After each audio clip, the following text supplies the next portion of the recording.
Sir, மாநிலங்களுக்கான தேர்தல் அறிவிச்சிட்டாங்க. குறிப்பாக முன்கூட்டியே அறிவிச்சதா பார்க்கப்படுது. அவங்களுக்கு எது வசதியோ மோடிக்கு, எலெக்ஷன் கமிஷனுக்கு, எலெக்ஷன் கமிஷன் யாரால் இயங்குகிறது என்று தெரியும், யாரால் இயக்கப்படுகிறது என்று தெரியும்.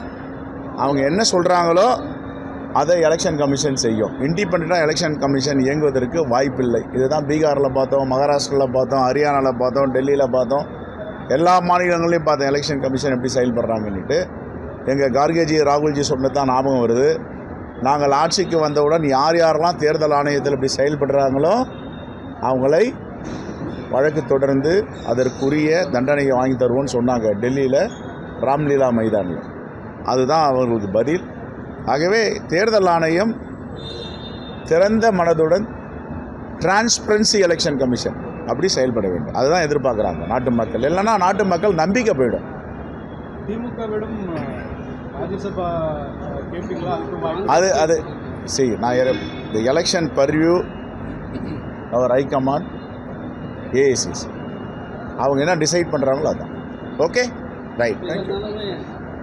கூட்டணி கட்சிகள் முயற்சி பண்ணுறாங்க அப்படின்றது தான் வந்து ராஜ்யசபா சீட்டுக்காக ஆல்ரெடி ஹைகமாண்ட் பேசியிருக்காங்களா எப்படி இருக்குது? ஏன்னா ஈரோடு கிழக்கு நீங்கள் ஆல்ரெடி விட்டு கொடுத்துருக்கீங்க. சரி, ஓகே. அந்த நல்ல செய்தி வரும்போது உங்கள்கிட்ட பகிர்ந்துக்கும். உங்கள்கிட்ட சொல்லாமல் நாங்கள் எங்கே போகிறோம்? 4வது தூண் நீங்கள் தான். உங்களுக்கு தெரியாமல் எதுவும் நடக்காது. 3 தூண் இருக்கும். உங்கள் தூண் இல்லைன்னா கீழே விழுந்துடும். அதனால் உங்கள்கிட்ட சொல்லுவோம். தேங்க்யூ. திமுகவோட உறுதியான பேச்சுவார்த்தை என்னைக்கு சார் தொடங்கும்? உங்கள்கிட்ட சொல்லிட்டு தான் தொடங்கும். உங்கள்கிட்ட சொல்லாமல் தொடங்க மாட்டோம். 22ஆம் தேதி நடக்குமா சார்? அன்னைக்கு அறிவிச்சிருக்கிறாங்க. நடக்கும் என்று நாங்கள் நம்புகிறோம். கண்டிப்பாக நடக்கும். நீங்களும் நம்புங்க.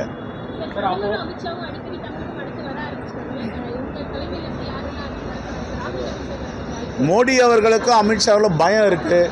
ஏதாவது தமிழ்நாட்டில் போயிட்டு ஒரு மாற்றத்தை ஏற்ப முயற்சி பண்ணுறாங்க.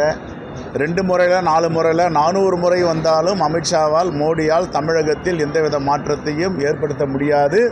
தமிழ்நாடு மண் பாஜக ஆர்எஸ்எஸ்க்கு உரிய மண் இல்லை. இது சமூக நீதிக்கான மண், விழிப்புணர்வுள்ள மண்.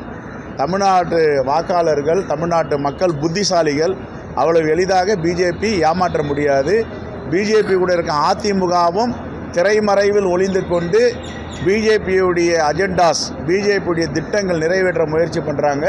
தமிழ்நாட்டு மக்கள் தக்க பதிலடி கொடுப்பாங்க.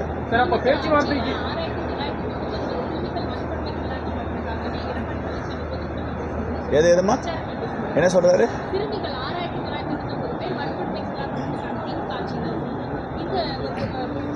எடப்பாடி பழனிசாமி இதை பேசும்போது பொள்ளாச்சி சம்பவத்தை பேசிட்டு எல்லாத்தையும் பேசணும்.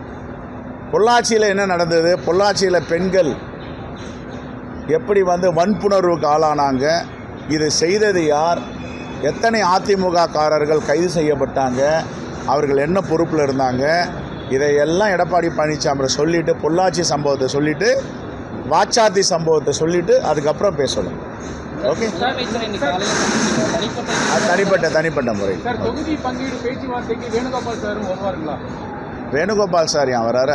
இந்த கமிட்டி சேர்மன் கிரீஷ் சோடங்கர்ஜி இவர் தலைமையில் நாங்கள் பேசுவோம். ஓகே,